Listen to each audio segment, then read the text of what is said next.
की है तो वहाँ पर 80 प्लस डेसिबल हमको साउंड सुनने को मिल रहे हैं। तो सोचिए मानव गतिविधियों द्वारा ही जब 80 डेसिबल उत्पन्न हो रहा है तो डीजे 80 डेसिबल में कैसे बच सकता है।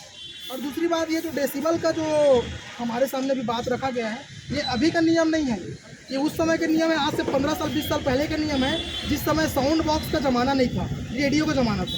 आप सभी जैसे जानते हैं कि अभी हमारे सामने त्यौहार है, उसके बाद पूरा फिर शादी वाला सीज़न आ जाता है ना। हम प्रशासन के कुछ नियम का हम लोग जो है बहुत सारे नियम का पालन भी करने को तैयार है कि 10 बजे के बाद हम लोग डीजे नहीं बजाएंगे, है ना। जहाँ सेंसिटिव एरिया रहता है वहाँ पर साउंड हम लोग अपने आप कम कर देते हैं, लिमिटर लगा रहता है हमारे साउंड में, है ना।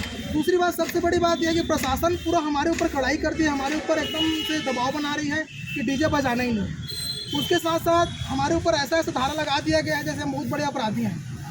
तो क्या ये उचित है? आप खुद सोचिए, आप क्या ये उचित है? हमारे लिए धारा लगा दिए गए हैं अलग से, हमको हमारे घर से उठाया जा रहा है, हमारा डीजे कहीं पर बज रहा है तो दूसरे दिन पूरा डीजे का सामान जब्ती करने का, रात सात करने का हमको धमकी आ रहा है। तो ऐसे में हम अपना परिवार कैसे चलाएंगे? हमारा एक डीजे नहीं है, हमारे एक डीजे के पीछे कम से कम 15 से 20 लोग रहते हैं, जिसमें गाड़ी वाले भी आते हैं, लाइट वाले भाई लोग भी आते हैं, डीजे वाले भी आते हैं, और जो डीजे संचालक हैं उनके अंतर्गत कम से कम लड़के रहते हैं। तो सबका परिवार का एक मेन अहम मुद्दा रहता है डीजे, जो एक सर्कल बना रहता है, उस श्रृंखला के अंतर्गत हम काम करते हैं, वो सब पैसा वितरण होता है और सबका परिवार घर चलता है। और प्रशासन जिस प्रकार का नियम और गाइडलाइन चालू किया है उसमें तो एक बॉक्स भी नहीं बच सकता। तो उसमें हम लोग प्रशासन से लगातार मांग कर रहे हैं, हर प्रकार से हम लोग उनके सामने जा रहे हैं, फिर भी हमारा कोई सुनाई नहीं हो रहा है।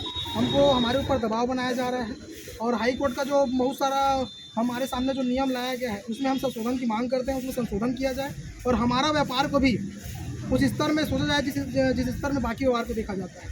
जैसे कि बताया जा रहा है कि काफ़ी डीजे व्यापारी इसमें प्रभावित होंगे, बताएंगे कैसा प्रभाव उनको देखने को मिलेगा अगर प्रशासन द्वारा इसमें इस नियम में अगर किसी प्रकार का नहीं किया जा रहा है, ठीक सुधार नहीं किया जा रहा है, तो लगभग कितने डीजे परिवार ऐसे होंगे जो इस नियम की वजह से प्रभावित होंगे? लगभग बिलासपुर में ही, बिलासपुर ज़िले में 400 प्लस साउंड व्यापारी हैं तो डीजे काम करते हैं। उनके 5 फिर 10 लड़के, 2 गाड़ी वाले, 1 2 जनरेटर वाले, 1 2 लाइट वाले, ऐसे करके एक डीजे के पीछे 15 लोग मान के चलिए। उसी के साथ में धुमाल में 25-30 लड़के उनके रहते हैं, उनके में गाड़ी लगती है, अलग से साउंड सिस्टम वाला उसमें साउंड लगाता है, धुमाल वाले अलग रहते हैं। और ये सभी चीज़ें ऐसे होता है कि गणेश पर्व आता है और दुर्गा पर्व आता है तो सभी साउंड व्यापारी अपने आप को, यानी हर व्यापारी चाहता है कि मेरा 5 ठेला है वो 5 ठेला से थोड़ा सा आगे बढ़े। वैसे हम भी चाहते हैं कि जो साउंड सिस्टम है आगने वाले समय में जो नया अपडेट सामान आ रहे हैं वो हम लेते जाएं, तो हमारा मीट थोड़ा सा महंगा रहता है। तो सभी लगभग लोन पे ही चलते हैं, आधा से ज़्यादा व्यापारी सब लोन पे ही चलते हैं। अब ये अचानक प्रतिबंध लगा है तो आदमी लोन EMI कहाँ से बढ़ाएगा, ये भी हमारे सामने एक समस्या है।